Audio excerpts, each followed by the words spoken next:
actually, this is as real as it gets. This is Phoebe Price, and you're listening to the UCW radio show. In your face. The number you have reached, 911, has been changed to a non-published number. You're listening to UCW Radio. In your face. Welcome to the UCW Radio Show. I'm your host, Louis Velazquez, and today we have a great guest on the show. Some have called him the original bad boy stockbroker of Wall Street. For those moviegoers that have heard or seen the new Michael Douglas movie, Money Never Sleeps, this guy, when the original movie was made, he was in the trenches, moving and shaking and making magic on Wall Street. He's seen everything from the crash of '87 to the recent explosion in the global financial markets. But since the collapse of the financial markets, the Madoffs, the Alan Stanfords, that type of thing, he's been dealing with his own horror. And that horror could land him in prison for the next 25 years. But as opposed to me telling that story, we're going to let him tell that story. And he's on hold right now. So without further ado, let's bring on the provocative and sometimes controversial Ross Mandell. All right, Ross, welcome to the UCW Radio Show. How are you? Good, Lou. How are you today? Pretty good, Ross. Thank you. And I also want to thank you for coming on the show today. I really do appreciate you taking time out of your very hectic and busy schedule as of late. Thank you, Lou. I mean, it's just a privilege to be asked. You're a terrific guy, and I'm just grateful to be here today. Who lied to you? Somebody was lying to you. I gotta say nice things. You're my host today. Yeah, I know. Well, you don't have to be so nice, but but I am grateful, though. Well, I appreciate it. But I want Ross, I want people to get a little more familiar with you before we go forward, because you have an interesting story. Your background, I find it intriguing, and for some, it's going to be inspirational. But I want to give some broad strokes on you. You were a big mover and shake on Wall Street from the mid-'80s till about, 2007, 2008, about then, right? That's correct. Yeah, and you've done everything from IPOs to raising capital, from guiding your clients into profitable situations to weathering the crash of '87 and the most recent debacle that the global markets have seen. So, look, you've seen it all. You've been You know what, Lou? I really have seen it all, and I'll say it like this. I was a young stockbroker with E.F. Hutton in 1983, got licensed, became a very successful broker, and made some moves into the business, trying to always better myself, and ultimately opened up my own brokerage firm in the mid-'90s, sold it, and then I did it again in 2001, and took it public. I was the first American to take a regulated American business public on the London Stock Exchange. And that was Sky Capital, right? That's correct, and we had quite a run. We, for about a year and a half, were the number one performing financial stock in Europe, and so I built a name for myself that way. But what I find interesting, Ross, is that you've done all these great things, but when you kind of retired from the business, and people from Wall Street, they call it the business, so the listeners understand that. You retired from the business, and but you were hit with charges that could land you in jail for upwards of 25 years.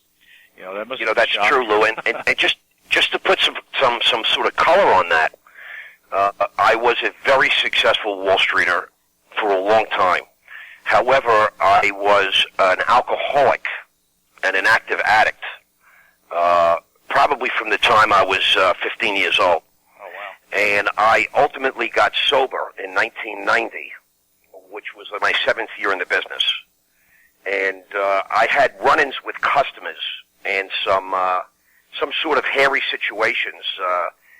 Never too serious, but certainly the kind of trouble you like to avoid. And I think my alcoholism made me more of an abrasive character than I am right. as a sober guy. Now, recently, it's 2010. In fact, just 3 weeks ago, I celebrated 20 years of continuous sobriety.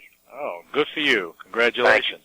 Now, as you know, in business and the media, the file always stays open. So the issues that I had when I was drinking and running around and stockbrokering have followed me and plagued me forever. You know, in the program of recovery, they call that the wreckage of your past.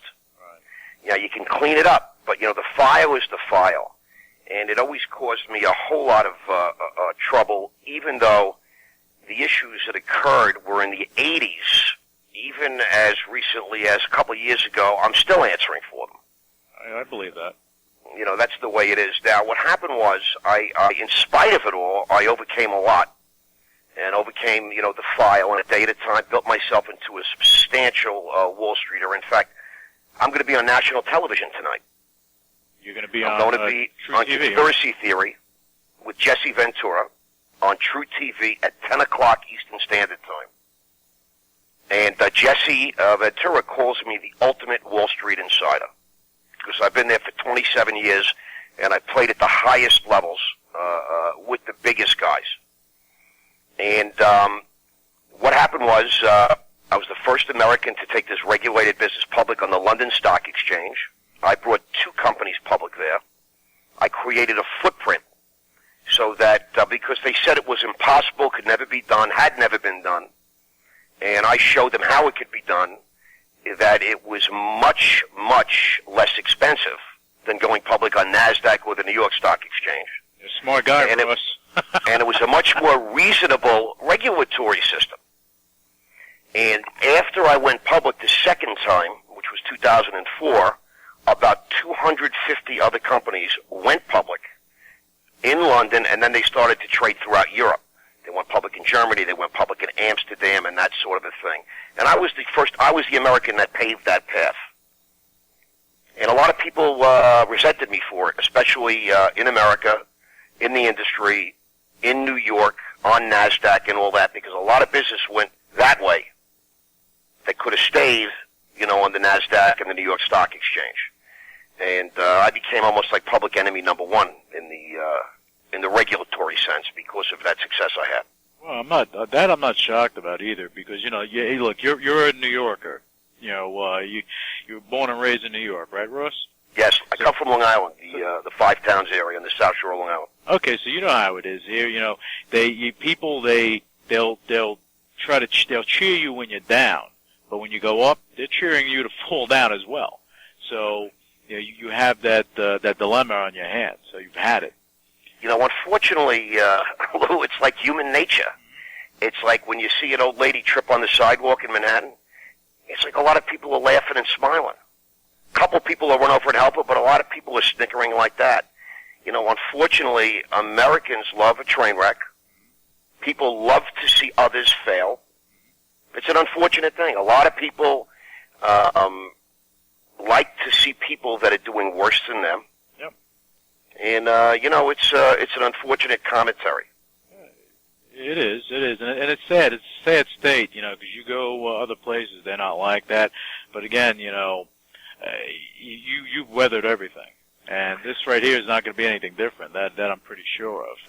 You know, but you know, I find it funny, Ross, that look, you got tagged in this multi-million-dollar, and it's an alleged scheme that they tagged on you. Okay, and throughout, I'm going to say for the past 10, 15 years, you've had, or longer than that, past 20 years, you've had guys on Wall Street that have done horrible things. You know, talk about Bernie Madoff, Alan Stanford. You know, let's even go to the schlock firms. And for those that don't know what that means, it's like the little rinky-dink firms that kind of spin people out and do things like that. But you have like a Stratton Oakmont from way back when. Yep. Yep. No, there are organizations that, from the moment they're put together, the idea is just to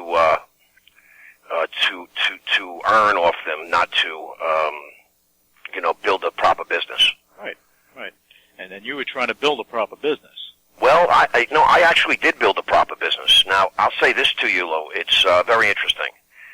Because of my past, because of that file we referred to earlier, I have been one of the most regulated guys in the history of Wall Street. And I went public in London, which means, and I was an American regulated business. I was regulated by every regulator in New York and Washington, and I was regulated by every regulator in the UK. And we produced audited numbers, and we were run by a proper board of directors. We had a United States senator, 3-term senator on our board, a former member of parliament, a parliamentary appointee. You know, it was a proper business, proper company, and everything was done by the book. You know, it was evidence of that. I can tell you, we spent over $20 million in legal and accounting fees in a 5-year period to get it right.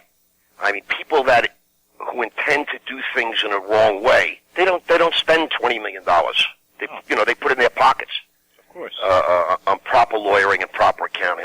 It's a big business today, and it's a highly regulated business. But let me I'm going to interrupt you for a second, Ross. Sure. I apologize, but I just want No, let's keep it moving. Yeah, I want to expand on that thought. Now, you were adhering to the rules and regulations on the London Stock Exchange. You were adhering to the rules and regulations here in the United States. Here's the funny thing. Every single transaction that occurred, and every single procedure, depending on where the activity occurred, we had to be completely familiar, and took tremendous amounts of legal advice and also cultural advice on how to behave and how to conduct ourselves, both in London, in Ireland, all over the UK, all over Europe, and on parts of the Middle East as well, and in America. Right. And we had to we paved the way. It hadn't been done before.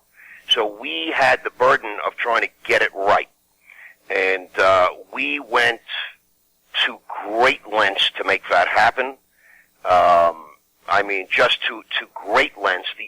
The bulk of the business, the sort of magic niche that we had, we were the largest brokers selling American ideas into the UK at one point.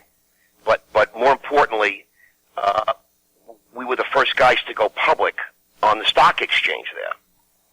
And I was indicted in July of 2009 on 2 counts by the Southern District of New York, conspiracy to commit securities fraud and the actual securities fraud. And the charges have everything to do with what occurred on the London Stock Exchange, in London, in Ireland, in Scotland, with residents of the UK and Europe and so forth. Can I ask you something, Russ? Surely. Now, your company, Sky Capital, they were registered in London, right? Well, we had multiple companies in the Sky universe. Okay. Sky Capital Holdings was actually a Delaware holding company. Okay. And it was registered in America, in Delaware, and it went public in London. Okay. But we did become a full-on member of the London Stock Exchange, and we acquired a very successful brokering firm in London. Okay. And so we created a London, all in conjunction with attorneys, accountants, auditors, our nomads, our nominated brokers. These are all terms that you might not be familiar with if you're from America doing business in America. Right. The rules and regs over there have their own, their own twist and their own spin and their own language. Sure. And so we were dealing with every proper authority in making this construct. And so we had a full-on UK stock brokerage firm, which was not registered in America, but we owned it in this American holding company, which was public in the UK. And we were full-on members of the London Stock Exchange and whatnot. Okay. All right. So, but based on that, you were doing most of your business overseas. That's correct. Okay. So, but they indicted you here in the United States in the Southern District of New York. This is where they brought you in.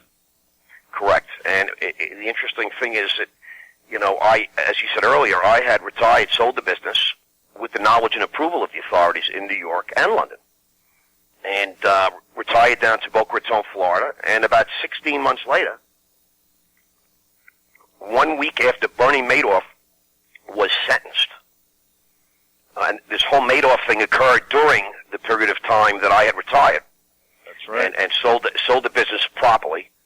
And a week after he was sentenced, I was notified that I had to come surrender and be arrested in New York, which I did on July the 8th, 2009.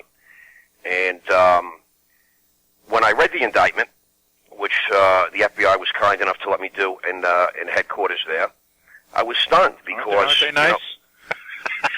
You know what? They actually were. They actually were quite nice that day. Okay. And they executed a search warrant in 2006, and they were actually quite nasty and out of line, and that's a fact. And they perp walked me.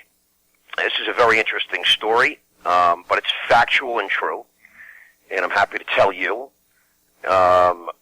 When you get arrested and you surrender at FBI headquarters, once you're processed and interviewed and all that stuff, you get to go to court. So they handcuff you, and now you remember they've taken away your belt, they've taken away your tie, they've taken away your shoelaces, right. They've taken away your cufflinks, so you're a little bit, you're disheveled. Together. You're disheveled going to 600 right. Pearl. And then they spent about a half an hour organizing us. There were only 6 guys. Right. How they were going to transport us 1 block to the courthouse. And they want to organize you in an order of importance, which, people didn't understand. I had been given a heads up that this was going to happen, and I've also been told that it's unconstitutional and violative, but they do it anyway. Right. Just so you know, and I'm happy this is being recorded. So, the agents line up on either side of you, and they are going to walk you to a car, which is going to drive you exactly 100 yards to take you to the courthouse, so then you can be arraigned and so forth, go in front of the judge and whatnot. When you walk out the doors, both FBI agents leaned down to me and said, "We're really sorry. We didn't arrange this." And this happened with all 6 defendants, we're told that, by the FBI agents that accompanied us when we're handcuffed. And you walk outside, and it's like the Academy Awards, that red carpet thing, except you're wearing handcuffs. Yeah. And, your pants are falling down because they took away your belt. And they're pulling you from each side of you while you're handcuffed, so your natural inclination is to lean forward. So it looks like you're hiding your face or bending down to avoid a camera, but the truth is they're pulling you. And it's, unless you're aware of that, you got to pull back and try and walk with your head up, especially if you're not guilty and you're not ashamed or embarrassed because you didn't do anything wrong. And it was like a little tug of war there. But literally there was 100 or hundreds of newsmen and cameras and every network you can imagine with trucks and lights and screaming and all that. And that's called the perp walk. And the first thing that came to my mind is, well, if you guys didn't call all the media, like it was so organized you wouldn't believe it. Who did? And they said, the other office did. The other office is the U.S. Attorney's Office, for whatever that's worth. Somebody out there should know and hear that. Yeah, no, without a doubt, because stuff like that, it's interesting because a lot of people don't hear that stuff, and it's coming from the horse's mouth. You've been there, you've done that, you went down that road, and it's very interesting. Now, and then you know what they do, of course, by the time you get out of court, now you're arraigned, you're on bail, and you're reminded 100 different ways that you are innocent until proven guilty. Right? Right. You're charged that you're not guilty of anything. They're charging you, and you're entitled to your constitutional rights to have your day in court and whatnot, to see evidence and all that kind of stuff. But by the time you get out of court, so I was already on the news. This perp walk was already on the news, national news. I think 70 million Americans saw it on CNBC and every major network. And this was shortly after the Madoff deal. 1 week after he was sentenced, correct. Right. Where, of course, they didn't even investigate the guy, even though they had warnings that he was, running a multi-billion-dollar Ponzi scheme for years from everywhere. Right. Because he was the system. Madoff was the chairman of NASDAQ. Yeah. He was the system. How scary is that? The criminality goes all the way to the top, and tonight on Conspiracy Theory, we're going to reveal that. It goes right up into the federal government. And, it's outrageous. You've been on Wall Street for a while. Do you remember way back when when you had, was it Dan Dorfman on CNN? Sure. And that was a scandal within itself. Yep. Michael Milken. Ivan Boesky. Yeah. I mean, you're talking about a lot of stuff in our time. But you know what they say, absolute power corrupts absolutely, and you do have people that intentionally do bad things. Bernie Madoff, that's a prime example. You, not so much. So, and that's my opinion. That's my opinion on it, because I've done my research, and I understand Wall Street quite well. So it's just very interesting how you just happen to be the catch of the day.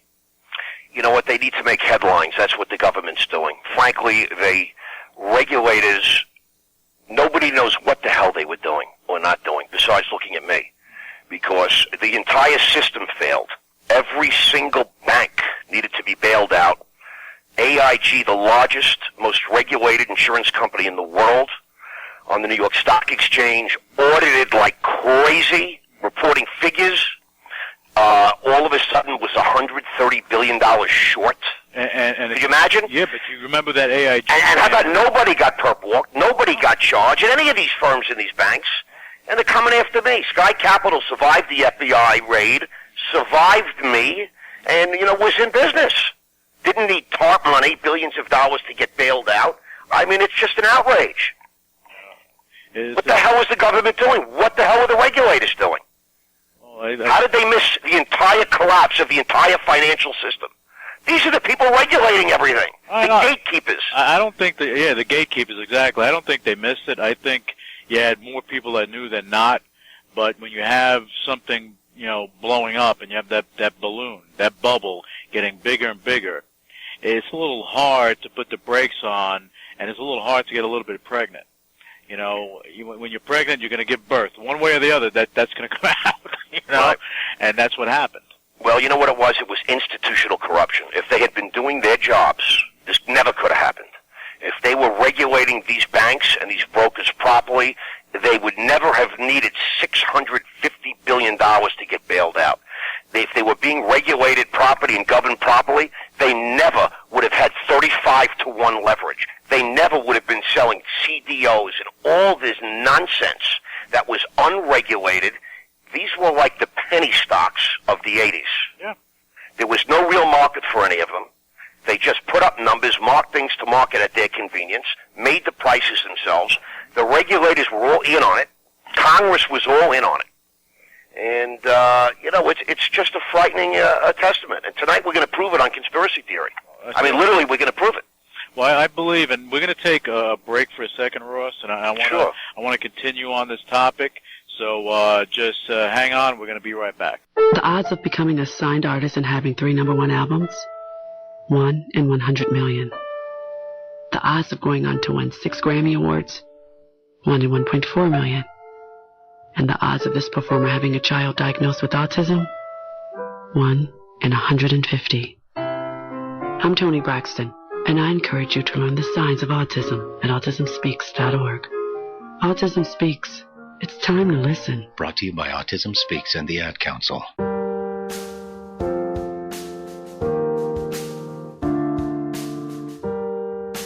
I can't be trusted. It's true what they say. I can't be trusted, so I'm just gonna go ahead and be frank. Hang up the phone now. Go ahead and run away. 'Cause I can't be trusted, not even on my best day. And it is all my fault. We want 2 different lives. It is all my fault.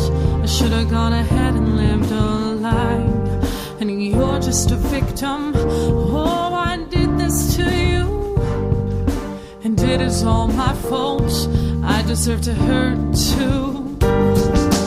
I can't be trusted. No, no, no, no. I can't be trusted. No, no, no, no. I'm just a bad guy. You're just too good. Oh, I'm just a bad guy. Oh, I never understood what it was that you gave me and all the things you would if you could.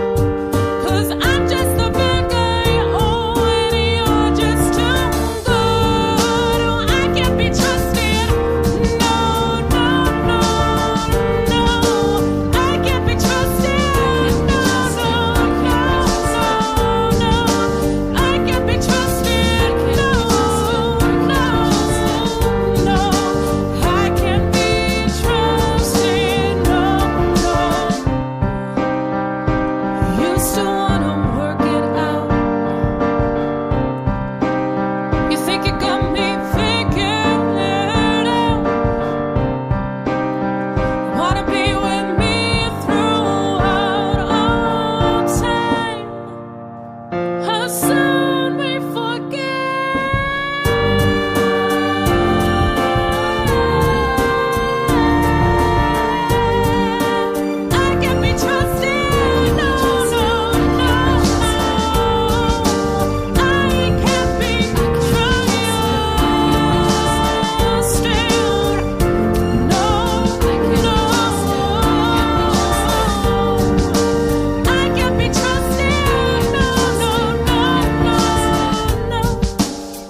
between the lines. I get the Coast Guard watching our every move. The secrets. They probably are listening to our conversation. And the cover-ups. They want you dead, Governor. On October 15th, Jesse Ventura exposes them all.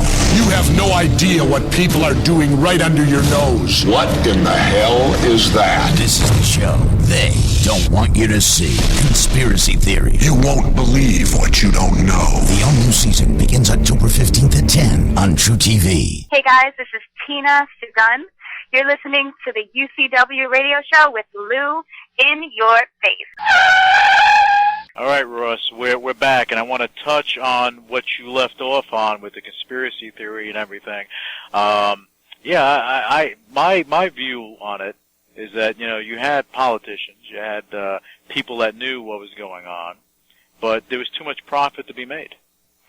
You always follow the money. Yeah. And these guys lined their pockets. You look at members of Congress that were getting these sweetheart mortgage deals from places like Countrywide. I mean, you're talking about the congressmen that were regulating the mortgage companies were getting like these zero-interest mortgages. I mean, crazy. Yeah. I mean, just absolutely out of control. Out of control. Well, look, and if you had bad credit, they push you in. They push you through.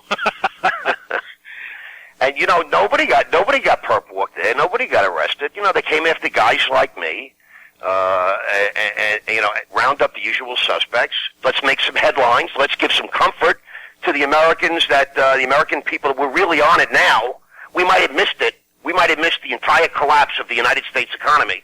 But we're on it now, and we're going to get Ross Mandell and a couple of guys like him.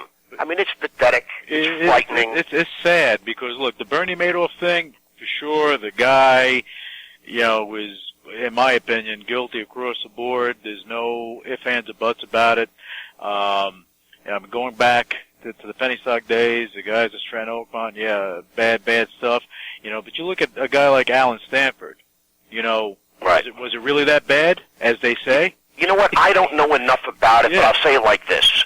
If you listen to the newspapers and you listen to the prosecutors, you really start to believe what they say. Yeah. And then when you're in my shoes, you realize they're just making this shit up. I don't believe a word anymore. That's how terrible it has become. Yeah. Because I cannot believe a word that comes out of their mouths. Because it's just incredible. And unless you were in my shoes, you can't humanly believe it. That's why it's better to do your own research, and to the listeners that are listening to this show right now, you have to do your own homework. You have to do your own legwork. You got to get information for yourself, because you have the media. They'll tell you what they want you to hear, not what you should hear, but what they want you to hear. That's for sure. And that causes damage. And talking about the media, and in your case, recently the Huffington Post wrote something interesting. Robert Rosenthal wrote something interesting about you. Do you want to touch on that? Yeah, I would love to. A couple of things have happened recently. Rob Rosenthal's a guy that came across me on Facebook. He's a writer and editor for the Huffington Post. I had decided that I wasn't going to take this lying down, being wrongfully charged, and have my reputation and my life ruined. And I realized that unless people really got to see me and know me, they're just going to believe what the newspapers are saying, what the government's saying, and all this nonsense. And so what I did was I agreed to go on a reality show. At first, I was really pushed to do it. I didn't want to do it. But ultimately, I started to see the logic in it. I really have nothing to hide. I have no secrets, unfortunately. I'm living a very public life. And but the truth is, people are getting to know me, the real me. And it doesn't jive with what people have said about me in the past and what's been written and all this kind of stuff. And we all know hatchet jobs go on, and innocent people get charged every day. And how many innocent people have gone to jail for how many years? I can't even. It's disgusting and it's disgraceful in a democracy, because that's the worst thing that can happen in a democracy is that an innocent person loses his liberty. And our entire judicial system is based on the premise that rather 100 guilty people go free than one innocent person loses liberty. That's the basis of the judicial system of this country and of every democracy. And that's the difference. That's what makes a democracy great. So, in my particular case, I agreed to do a reality show. We created a trailer. I created a website. I decided to put up factual information about me, my life, my family, my situation, on the web for everyone to see. I joined Facebook, and I put it out there, and thousands of people came flocking to me. Other people, other producers and production companies and networks started to find my story interesting, and I started to get a tremendous amount of interest in what I'm doing and all kinds of approaches and whatnot. And I've done a lot of shows and a lot of stuff, and this thing you're going to see tonight, A Conspiracy Theory, was actually, it was actually filmed a couple of months ago. And I've done a load of things since, and I'm going to continue to go forward. Now, to make a long story short, the reveal, on the website and the show attracted a lot of different guys that wanted to interview me. And at first I was reluctant. On Super Bowl Sunday, a story about my situation was released on the front page of the Los Angeles Times, written by Scott Collins. Front page of the Los Angeles Times in the calendar section. A few months later, Robert Rosenthal from the Huffington Post wrote a huge story on me. I thought it was very fair and balanced. This past summer, the United States Supreme Court ruled on the statute I was charged under. I was charged on 2 counts, and I was charged under one statute, a federal statute called 10b-5, that's been around since 1934. And the United States Supreme Court, which, by the way, is a very divided court, voted unanimously for the first time, I think, on anything, 9-0. So there's no wiggle room, there's no dissenting opinion, 9-0, that the statute 10b-5 that I was charged under does not apply extraterritorially, meaning that when it was designed in 1934 by Congress, the intention was never to regulate activity that occurred on a foreign stock exchange or with foreign residents. Even if the activity occurred here, from America, even bad activity, if you're dealing with securities that are not listed on an American stock exchange, and the ultimate buyers are residents of a foreign country, the law does not apply. It is unconstitutional to apply that law. Now, when Rosenthal saw that, he got all crazy and spoke to me about it and learned about the Jesse Show, and I had been on Fox TV 7 times since my interview with him, my last interview with him, my first interview, and several other things have gone on. And he wrote a very fair and balanced story about it.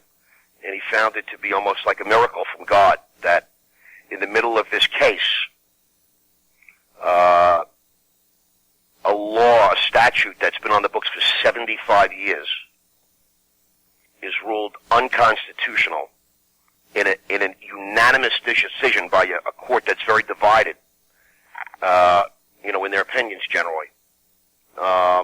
And that we are filing a motion in January to dismiss the case and so forth. And we think that we have a very, very good chance of that happening. I hope that does happen to you and for you. I think that any law that was set, back in 1934, and I think at that time you had other exchanges and other parts of the world that they didn't even exist. Correct. Okay, so it's hard to definitely to force a law that is dated, so to speak. I'll tell you something, Lou. When I first read the indictment up at FBI headquarters, I didn't finish that thought before. I was reading, I said, why are these people charging me about activity that occurred on the London Stock Exchange? They don't even know the rules and regulations on the London Stock Exchange. I do. We owned a firm in London. We had a proper regulated firm with traders and brokers and bankers that were all registered, had their own licenses, and were at risk in the UK. And I didn't understand how they could possibly charge me. You're talking about people that lived in Manchester, England, or London, England, that bought stocks that traded on the London stock, and they're saying that we somehow were guilty of something in America. I just could never understand it. And my lawyers also agreed, and we're planning to attack that, period. And then, of course, the Supreme Court decision came down, which was just shocking. Because, you know, when you really read the law, it's just crazy. It doesn't work. Yeah. But can I ask you something? You were charged here in the States. You were not charged by the London Stock Exchange. I was charged by the Southern District of New York, criminally, those 2 counts under this statute, and I was also charged at the same time by the SEC, but not, civilly. But not in the UK. No, I was not charged in the UK. But you were charged here for stuff that happened over there, allegedly. Right. But, see, that makes no sense. They claim that we manipulated the London Stock Exchange. I mean, it's just the craziest thing I've ever heard, to be honest with you. Did you manipulate the New York Stock Exchange? It's just one of the craziest things I've ever heard. The New York Stock Exchange too, and the NASDAQ, the American Stock Exchange. What else? You know, I killed Kennedy. I'll admit it. Yeah. I was only 3, but you know, I was very mature 3. But I mean, this is the stuff that, you know, people need to hear, because I think it's a shame, because what happened to you, you know, even though you sold your business and everything, it actually put a company out of business. You know, I had built a company. We had employed over 1,000 people. You want to know why 20 million Americans are out of work? Because the government is failing, the regulators are failing. I mean, we were literally put out of business. And I'll give you two names: Lehman and Bear Stearns. I mean, could you imagine? Still to this day, it's too big to fail, but they didn't fit in. Yeah. Let's give it all to Goldman Sachs and J.P. Morgan. You know, I mean, you want to talk about criminal. Yeah, but I mean, these are the people that should be charged, and these are the people that you know, should have these issues. You know, it shouldn't be me. I'll tell you that much. It's a government orchestrated reverse merger of sorts. That's for sure. Yeah. That's for sure. And tonight we demonstrate that on the show, literally. I mean, I give the producers of this show and the network a great deal of credit. They did a tremendous amount of investigative work. They're going to show diagrams, photographs. I mean, people are going to be shocked. They really prove what's going on. And I think it's going to be a shocking, eye-opening, you know, reveal-all. And the American people, you know, I think the American people are going to get it, because we break it down in such a simple way. And, you know, people just understand when they're hearing the truth. You know, there's something about the human brain that just understands when it hears the truth, you know? Well, if you do you listen to Tony Robbins at all? Oh, yes. Okay. Huge fan. There's something, I mean, he's great, he's a great speaker. There's something that he said, and I saw something, and it was interesting. And he was in a room, okay, and he said, all right, I want everyone to pick out the color red, and then the color brown, and then he kind of elaborated on that and said, when I'm telling you what to look for, your mind is forcing you to look for that thing and nothing else. But if you don't know to look for that thing, you're not going to find it. I like that. You know, so in your case, you know, tonight on True TV, 10 o'clock Eastern Time on Jesse Ventura's Conspiracy Theory, you guys are going to unveil this so people can see. Because once they see, then they can follow, and it can enlighten them to some extent. Yep, and let me tell you, people are going to understand the truth. And I don't even think, you know, the people we're charging with this would even dare to comment back on one way or another, because it's undefensible. There is no defense to what we're going to show tonight. It's red-handed. It's like Bernie Madoff, you know. Bernie Madoff, they didn't catch him. They didn't prosecute him. He called up the FBI one day and said, I think you guys should come arrest me. They said, what do you mean? He said, my name's Bernard Madoff. I've owned an investment firm for the last 25 years, and I stole $60 billion. Do you know that? Oh, that I didn't know. Yes, nobody really gets that part. Nobody talks about that, because it's an embarrassment to the FBI, to the Southern District, to the SEC, to the United States government. And they said, do you understand what you're saying, sir? says, I do.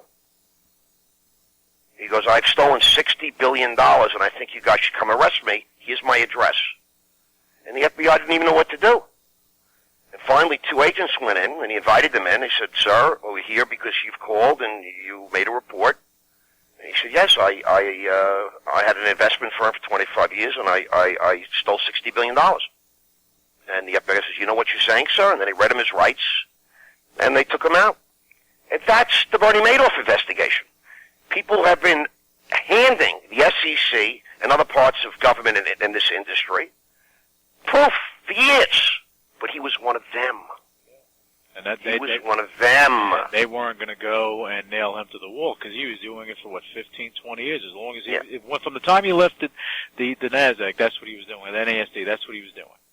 Okay, right. This is what he had his firm, and he was... No, even when he was the chairman of NASDAQ, he was stealing. He hadn't executed a stock trade. People were sending him money, and he was just using it. Wow. And now where was the NASD? Oh. The NASD, which is now FINRA. They were charged with all this, investigating. FINRA is the new thing. FINRA is the new thing, What happened was, to cover up the mistakes of the past, the sins of the past, they took the NASD and they combined it with the New York Stock Exchange and made one regulator. Yep. So instead of having like 2 regulators that do nothing, now we have one giant one that does nothing. Except the bidding of various congressmen and the bidding of various people in the regulatory system, that work with the big 9 that are too big to fail, that continuously fail. Yep. They're too big to jail is the word. How could they be too big to fail? They all failed. And they're right now you have some of the banks that obviously they're doing better now, but it's amazing to me that and we'll just touch on this real quick, because I'm sure Jesse Ventura talks about this stuff on his show. But you have the Fed. People think that the Fed is the U.S. government. The Fed is not. The Fed is not. It's the U.S. It's the United States. The United States of America's bank, which is the Federal Reserve right now is conducting the biggest Ponzi scheme in the history of the planet Earth. So you know. Now, those are not my words. I'm quoting Bill Gross, who is the head of PIMCO, the largest bond portfolio manager really ever, but certainly in the last 30 years with the best record of return. And I know Bill Gross, I know that he came publicly, and he offered the U.S. government, he said, I will manage what you're doing. I will manage the bonds, charge you nothing. Let me just help to get this country in order. And they said no. Of course they said no, because they're robbing. They're robbing and stealing and lining their pockets. Why would they want a proper person to come in and run it properly? But Bill Gross has just said, Ben Bernanke and the Fed, in conjunction with the White House, the powers that be, are running the biggest Ponzi scheme in the history of the planet Earth. And I'm going to tell you, I'll explain it to you just in 1 second. Everybody is watching the stock market go up. It's gone up 600 points recently in the face of terrible news, terrible earnings, the greatest unemployment in history, the greatest level of insider selling in history. Gold is at an all-time high. It was at $40 the other day. It's trading at another all-time high today. Silver's at an all-time high. Copper's at an all-time high. Wheat's at an all-time high. Sugar is at an all-time high. Yep. Cotton is at an all-time high. Yep. Everything is at an all-time high. And everything just keeps moving higher and higher. Ben Bernanke, like a drunken sailor, said to the market, I'm coming in with $600 billion. We're buying. Now, you tell me what happens when you go into any market with 600. You say you're loaded with money and you're going to spend it right now on what they're selling. You think you're going to get a reasonable price? No. All of a sudden, the prices are just going to be driven up. Yep. Why? Because this false buying. Sure. And what happens when the false buying dries up? You're going to have a devastating crash in price of everything. Yep. They're leading America to slaughter right now. And they think it's a good thing. I think it's despicable. That's my opinion on it, because there was a commercial that they showed on CNBC recently, and I forget the name of the organization, but they showed a commercial with a Chinese professor speaking about history, about the Roman Empire, everything else, how they all fell, and how the United States, once a great power, fell. And this was dated in the year 2030.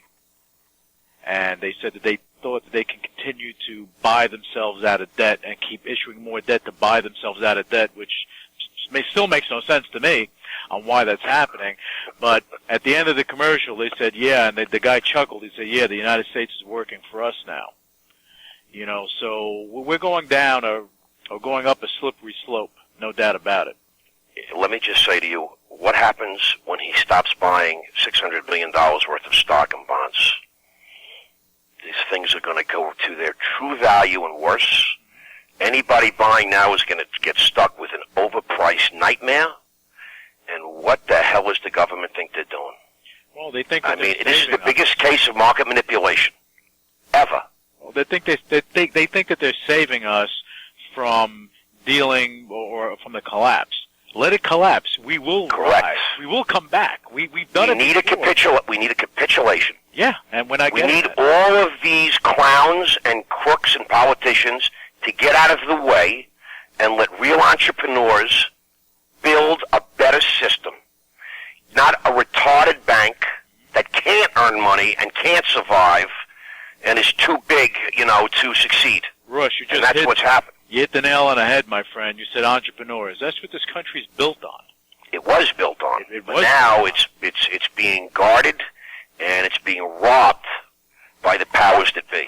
And that's the scary thing, because they control the government, which controls the military, and they're printing money like drunken sailors.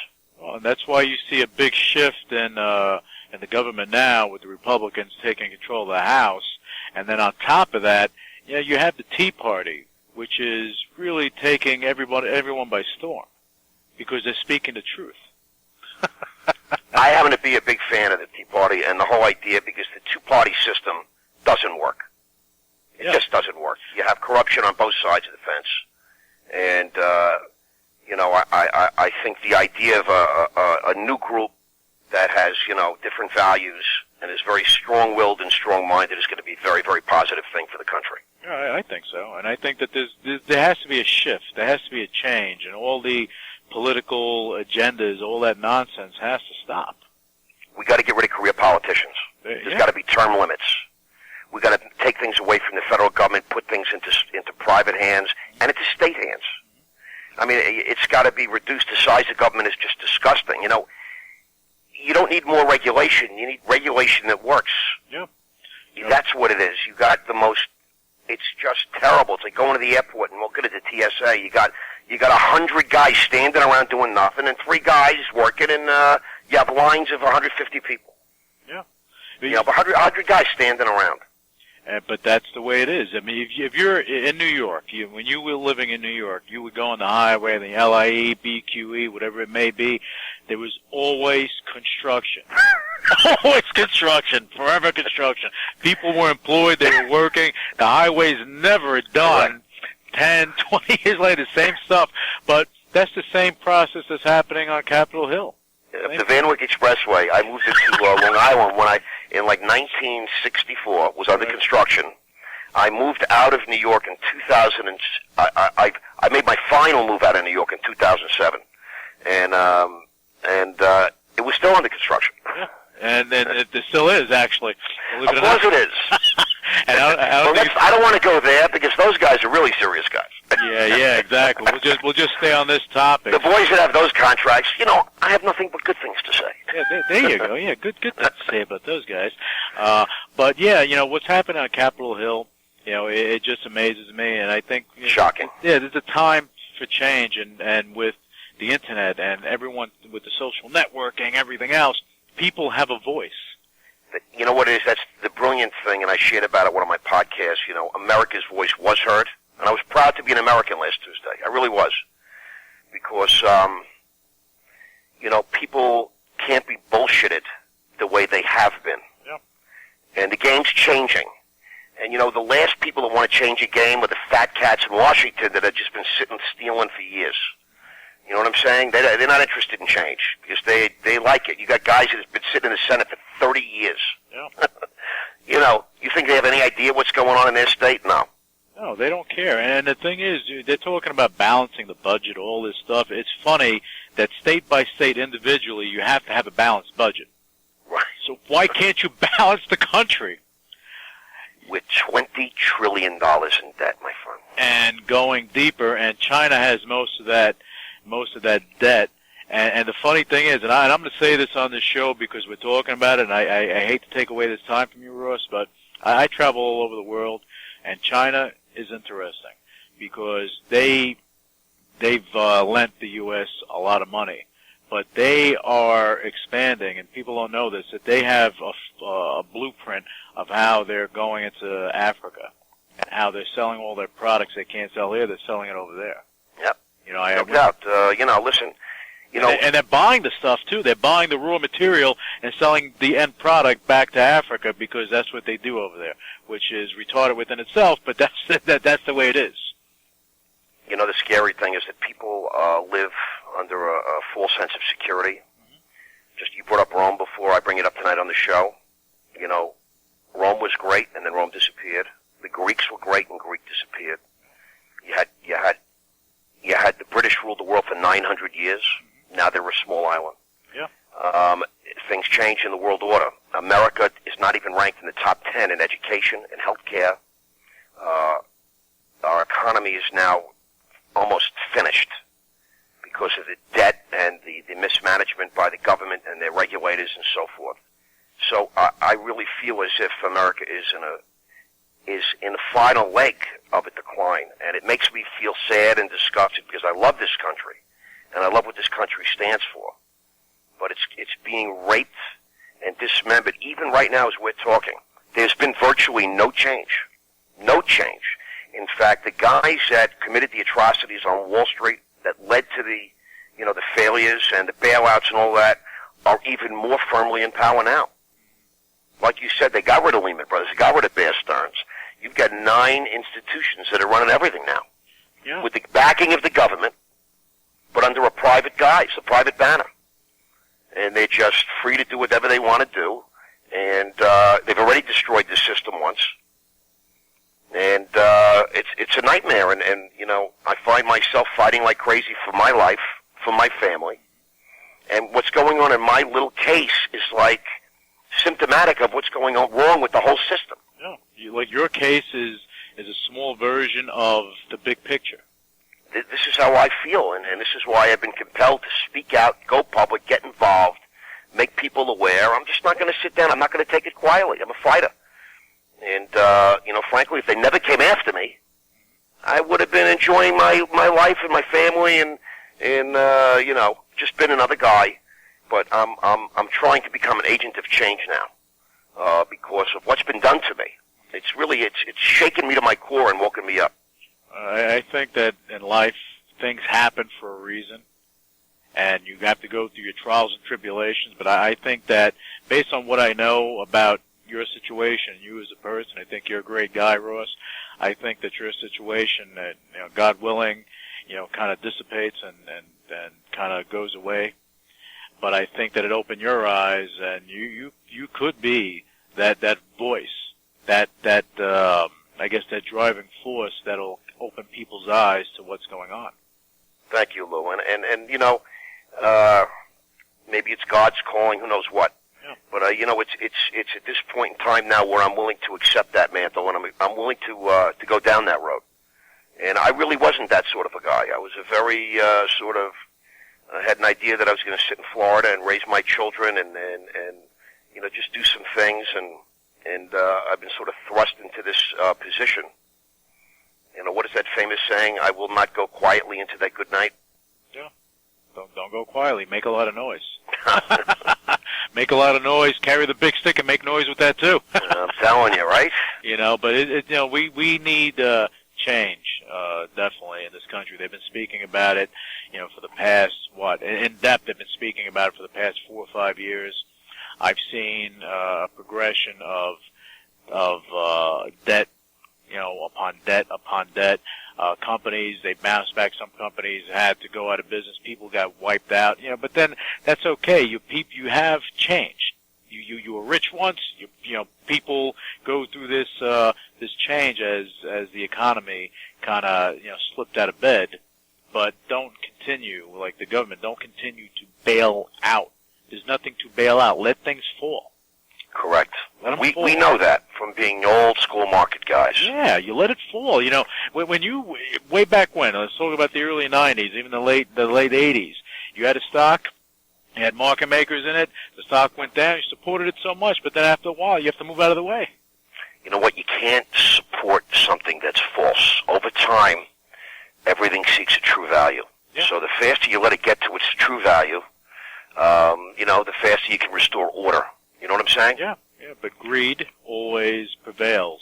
Well, fear and ignorance is part of it. Fear and ignorance, you fear and you feel like maybe you're doing the right thing. But you're just living in the moment.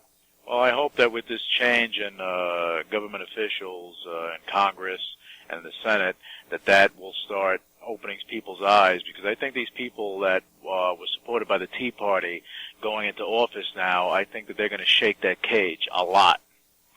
I agree with you. We have a guy here called Marco Rubio, young senator, Republican, Cuban descent. He's a Tea Party guy, and he's got 5 kids, 4 under the age of 10. And I got to tell you, there's something about this guy that's very special. He was a true underdog, and was 40 points, under the sitting governor, Christ, who's very popular here. He's a good guy. But this guy Rubio really has a sort of a light that comes out of him. It's almost like when you first heard Obama speak. Right. Back in the convention in '06. Yeah, not now. He knew that. Well, he still speaks great, but he's got nothing to say. That's the problem. Yeah. He's been, his slick way has been exposed now. I think he came in at the wrong time, but that's my. I think he made some bad decisions. I got to tell you. He was enamored he was so busy getting the job, he forgot to do his job. Yeah, that happens sometimes. Well, of course it does. He still could be a great leader, but he's got to do something. Yeah. But Rubio is that type of leader. Rubio could stand on a platform with a guy like Obama and outshine him. And that's the key, because this Obama, he knows how to run for office like nobody. But there's just something special about this particular guy. It caught my eye. Right. And I'm at a point where I'm so jaded and, indifferent to this kind of stuff. But something very, very special about this man. And he gives off some sort of a light, an energy. He's got some sort of a magic about him that, just might become very, very meaningful, in 12.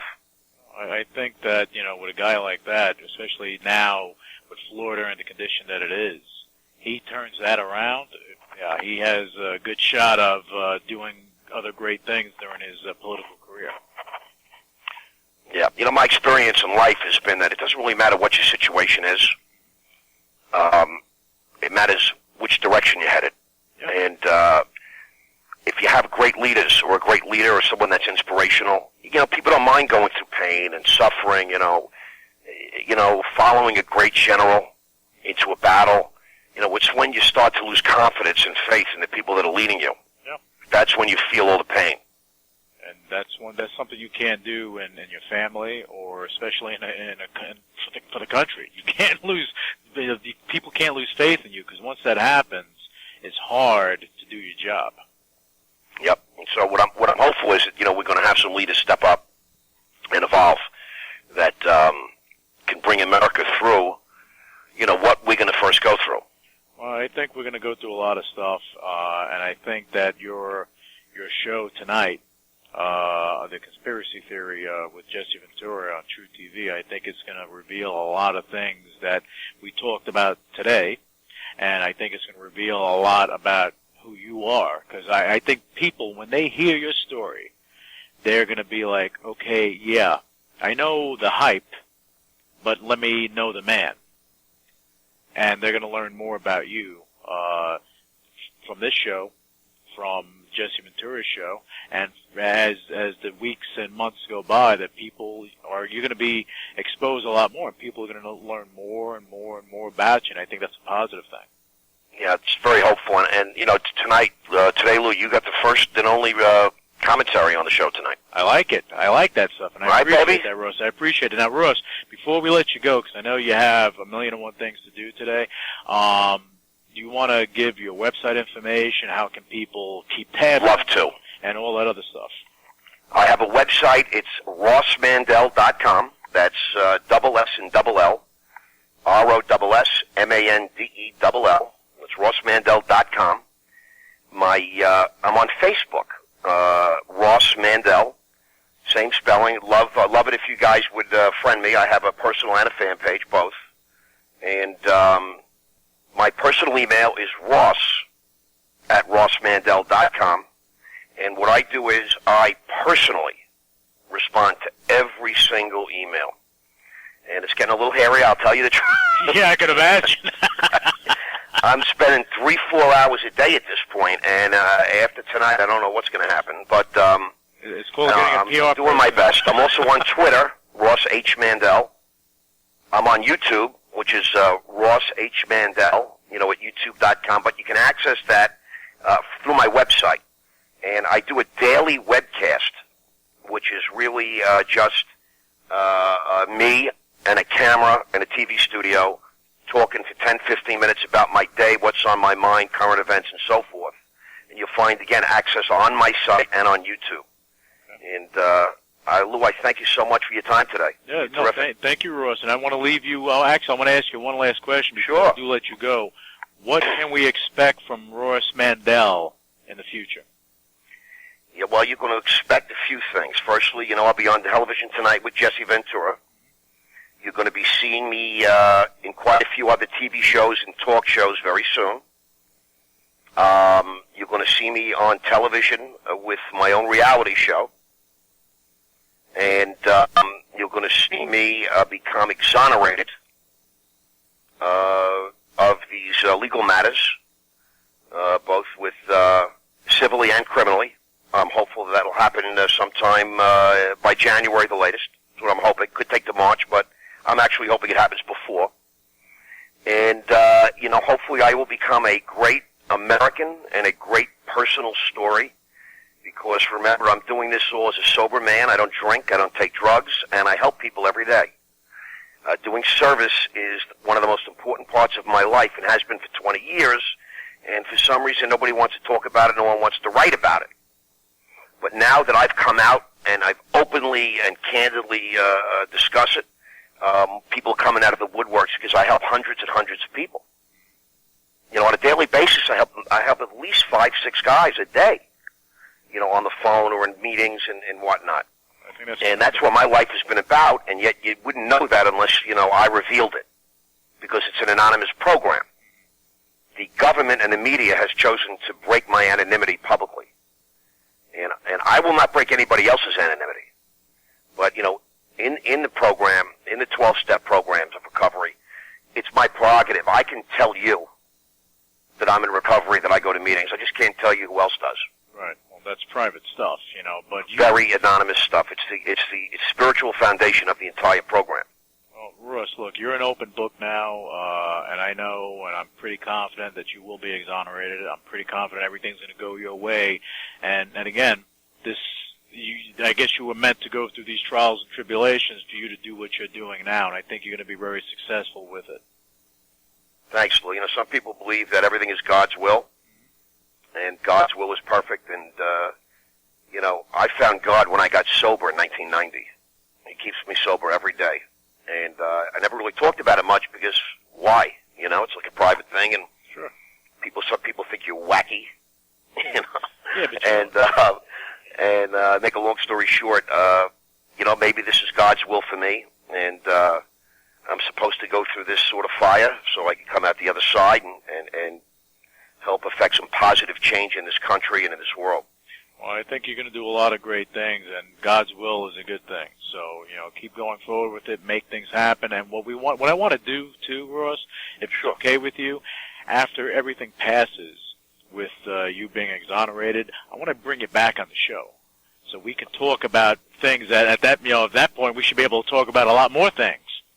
That's for sure. So I want to have you back on because I think that people are going to be, the listeners that are listening to this show are going to be inspired by Ross Mandell, and I think you're an awesome guy. And good luck with everything.